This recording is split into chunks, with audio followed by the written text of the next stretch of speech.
안녕하세요. 혹시 자동차 운전 하시나요? 그럼 누구나 한 번쯤은 수리비 청구서 받아들고 좀 당황했던 경험 있으실 겁니다. 그런데 말이죠.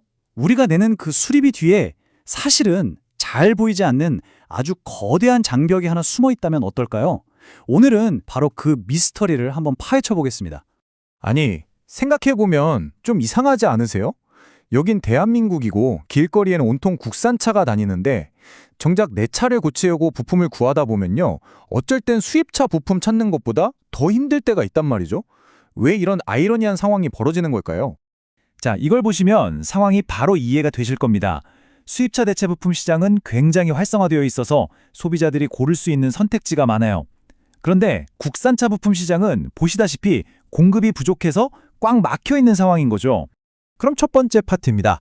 도대체 국산차 부품 왜 이렇게 구하기 힘든 건지 그 문제의 본질로 한번 들어가 보겠습니다. 사실 이 모든 문제의 원인은요. 의외로 딱 한 가지 개념으로 귀결됩니다. 바로 아주 강력한 법적인 개념 하나가 이 모든 상황을 만들고 있었던 거죠. 그 주범은 바로 디자인권, 좀 더 정확히 말하면 디자인 보호권이라고 불리는 아주 거대한 벽입니다.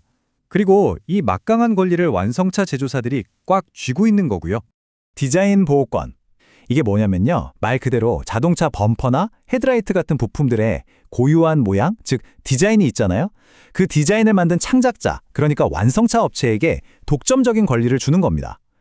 다른 사람은 허락 없이는 절대 똑같은 모양의 부품을 만들지도 팔지도 못하게 막는 거죠. 근데 여기서 진짜 주목해야 할 점은 바로 이 숫자 20입니다. 이 디자인권의 보호기간이 무려 20년이나 된다는 거예요. 20년이면 자동차 모델이 몇 번이나 바뀌고도 남을 정말 긴 시간이잖아요. 이러니까 중소부품업체들이 똑같은 모양의 대체 부품을 만들어서 시장에 뛰어든다는 건 사실상 불가능에 가깝다고 볼 수 있습니다. 물론 정부도 이 문제를 그냥 보고만 있었던 건 아닙니다. 해결하려고 시도는 했었죠. 그런데 그게 사실상 아무런 효력이 없었습니다. 어떤 한계가 있었는지 한번 짚어보죠. 2017년 9월이었어요. 정부가 주도해서 완성차 업계랑 부품 업계가 다 같이 모여서 손을 잡았습니다. 디자인권 침해 소송 같은 것 좀 자제하고 우리 중소기업들이 대체 부품 만들 수 있게 길 좀 터주자. 이런 좋은 취지로 상호협력, 업무협약, MOU라는 걸 맺은 거죠. 겉으로 보기엔 정말 그럴듯한 해결책 같았어요. 하지만 말이죠.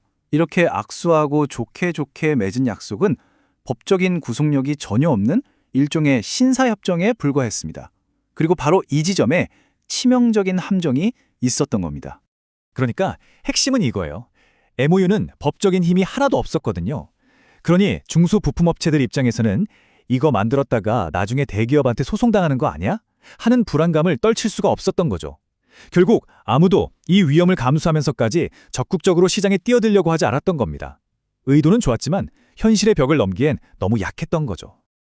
근데 진짜 문제는 여기서 끝이 아니었습니다. 이게 더 심각한데요. 이 보이지 않는 장벽이 국내 시장을 넘어서 우리 부품업체들의 수출길까지 딱 막아버렸다는 겁니다. 이 문장이 상황의 심각성을 아주 적나라하게 보여주는데요. 국산차 대체 부품을 중국 등 해외로 수출하는 행위는 여전히 철저하게 금지되고 있다. MOU를 맺었음에도 불구하고 우리나라에서 만든 국산차 대체 부품을 해외로 파는 건 원천적으로 막혀 있었다는 뜻입니다. 아니, 이게 왜 그렇게 치명적인 문제냐고요? 바로 국내에 실력 있는 중소부품업체들이 더 큰 시장, 그러니까 해외 시장으로 뻗어나가면서 성장할 수 있는 기회 자체가 그냥 원천 봉쇄된 거나 마찬가지이기 때문입니다. 안 그래도 좁은 내수 시장도 힘든데 수출길까지 막혀버린 말 그대로 이중고에 시달리게 된 거죠. 자, 그럼 이렇게 꽉 막히고 꼬여버린 상황을 풀려면 도대체 어떻게 해야 할까요? 이제는 좀 더 근본적인 진짜 해결책을 이야기해 볼 시간입니다.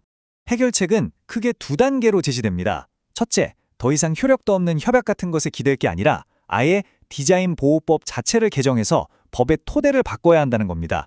그리고 둘째, 어떤 부품의 디자인권을 어떻게 할 건지, 또 그 디자인을 사용하려면 어떤 절차를 거쳐야 하는지, 이런 것들을 법으로 명확하고 투명하게 만드는 구체적인 대안이 필요하다는 거죠. 결국 이 모든 논의가 향하는 최종 목표는 바로 이겁니다. 언제든 깨질 수 있는 그런 불안한 악수가 아니라 법으로 딱 보장되는 명확하고 안정적인 공식 계약의 틀을 만들자는 거죠. 그래야만 비로소 이 대체 부품 산업 생태계가 제대로 활성화될 수 있다는 겁니다. 결국 이 문제는 참 어려운 숙제입니다. 한쪽에는 완성차 업체의 지적 재산권이라는 당연히 보호해야 할 중요한 권리가 있고요. 다른 한쪽에는 수많은 중소기업들이 얽혀있는 이 산업 생태계 전체의 성장에 걸려 있습니다. 여러분은 이 둘 사이의 섬세한 균형점을 어디에서 찾아야 한다고 생각하시나요?